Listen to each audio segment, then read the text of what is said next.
Welcome back to Wolf Game 101, Module 3. We're going to get into talking specifically about what Wolf Game is now. This is an overview of what we'll be covering. We'll talk about the game in general, and we're going to talk about the two different types of animals that are in the game. And I want to go over some of the early history of it from the time it minted through version 1 gameplay. And then at the end, we'll get into the differences between sheep and wolves. So Wolf Game is a play-to-earn NFT project developed by a company called Sub-Zero Labs, LLC, based out of Delaware. The developers themselves and the shepherd are anonymous, which isn't really unusual in the NFT space. One of the most popular NFT projects of all time is Bored Ape Yacht Club, and until recently, that whole team was anonymous as well. Play-to-earn, if you're not familiar with that, just means that by playing the game, you have a chance to earn cryptocurrency. So this is based on the Ethereum blockchain, and it's an ecosystem of multiple NFT assets. So in this module, we're going to focus on sheep and wolves, but in subsequent modules, we'll talk about farmers, land, and wool pouches and the wool token itself. So sheep versus wolves. At the very heart of this game, sheep produce the wool token. That's an ERC alt token. You could actually just go and buy the token itself on Uniswap. There was a community liquidity pool set up where you could swap between Ethereum and the wool token. And the wolves in this game tax the sheep. So the sheep earn the wool token. You can shear the wool token from them. And when you do so, the wolves would collect a 20% flat tax on them. The wolves also have the ability to kidnap newly minted items, which we'll talk a little bit more about on the next slide. But the original mint was for 10,000 total animal NFTs. 10% of those were wolves, and these are known as Gen 0 or Generation 0, and that is the token ID numbers 1 to 10,000. And these were minted, pretty cheaply. It was just under 0.07 Ethereum, which means anyone who was involved in that original mint, has at least made 10x their money, and in some cases, vastly more than that, because they were fortunate enough to mint something rare, or they minted a wolf, which even the lowest level wolf is, I think last night there was something that sold for 6 Ethereum. So version 1 gameplay. What players would do is if they had one of these Gen 0 sheep, they could stake it to the barn. Okay, and while it was staked, the sheep would earn wool token, and this was continuous throughout the day.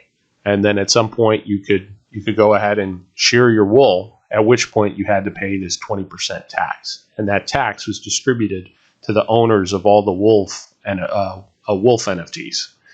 So players could then take that wool token. Once they had it in their wallet, in their MetaMask, and they could spend it to mint new animals. And these new animals were the Generation 1 series of them.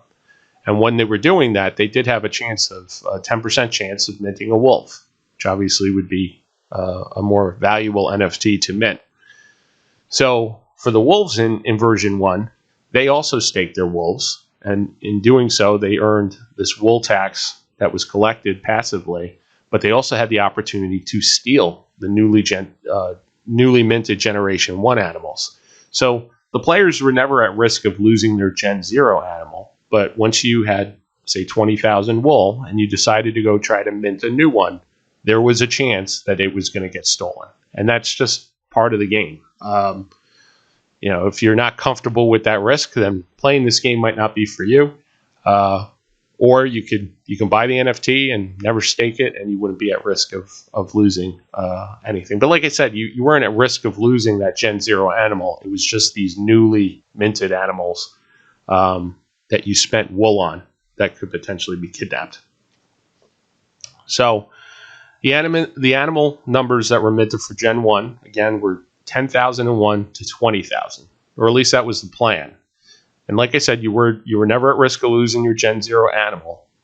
So people started minting these new Generation 1 animals. Some of them got stolen. Some of them went to the people that minted them. But there was an exploit that occurred where somebody was able to figure out how to mint only wolves, which obviously is a problem for the gameplay. So this was identified early on.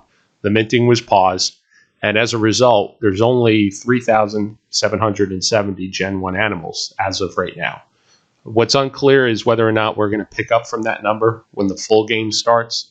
It's worth noting that we're kind of in an interim period right now, playing something called Alpha Game, and I'll be covering that in a later module. But when the full game comes out, the expectation anyways is that we'll start being able to mint animals again. So despite there being less Generation 1 animals, Generation 0, Gen 0, is considered the most powerful. And that's because that's exactly what the development team said. So you'll notice when you go to buy one of these that Gen 0 floor prices are generally going to be more expensive than the Gen 1 floor prices. So Wolf Games contracts were evaluated by an independent auditor after they had to pause the mint, and they fixed what they had to fix, and they migrated everybody to a new Ethereum contract. And that's why in OpenSea you'll see Wolf Game migrated. So the wool token that was accumulated while this was paused became an issue. How were people going to get access to the wool that they had earned? So what the development team decided to do was create these things, and you can see it there on the right side of the screen, wool pouches. So the wool pouches store the ERC20 wool token. Okay, and that was that is something that is unlocked over a 4-year period. So you don't have access to all that wool right then and there. It just slowly drips out every minute of the day over the course of 4 years. So before you could claim that pouch at the time, you had to decide on this risky game, mini game that they did. So there was 2 different choices. There was no risk and yes risk. In fact, before I get into that, it's worth noting the reason they did this was for tokenomics, to make sure that they were controlling the wool token appropriately for the longevity of the game. So there was a technical reason that they did this. It just ended up being really fun how they figured out a solution. So anyways, no risk meant whatever you earned for stuff that you had staked in the barn, you could get that in the form of a wool pouch, but you had to pay a 20% tax on it. And then you're just done with it. You take your wool pouch and be on your way. The other option was to say yes risk. And if you did this, there was a 50-50 chance of you not getting your wool pouch, of not getting those ERC20 wool tokens that you had earned while you were staked. The other part, though, was that you could potentially get a vastly larger wool pouch. And if you see some of these really large ones on OpenSea, in many cases, those are from people that said yes risk. And that's why they ended up getting a higher multiple for their wool pouch. So these are the sheep and wolves. Like we already covered, Gen 0 versus Gen 1. Gen 0 refers to the token ID numbers 1 through 10,000. That is considered to be the most powerful of the animals, and that's why the floor prices for those are higher. Gen 1, it was meant to be 20,000, or it was meant to be 10,001 to 20,000, but they had to pause the minting. So again, I'm making an assumption there that they'll end up picking up from where they left off, but we really won't know that until we get to full game. So when it comes to sheep and you go looking to buy one of these on OpenSea, you'll see there's white, gray, black, brown, and then you'll see other types of things like survivor sheep, where it looks like a chunk of them had been bitten off. And then with wolves, there's a little bit more nuance there because they have alpha scores, and those are 5, 6, 7, and 8. The higher the alpha score, the more skilled the wolf is at stealing other animals. So as you would imagine, the higher the alpha score, also the higher the price. And then there's different rarity traits, and I have pictures of a few of those on there, and you'll notice that those tend to be more expensive as well. So that's Module 3. We talked a little bit about what the game is. We talked about animals. As I mentioned previously, we'll get into some of the different asset classes as we continue on in the course.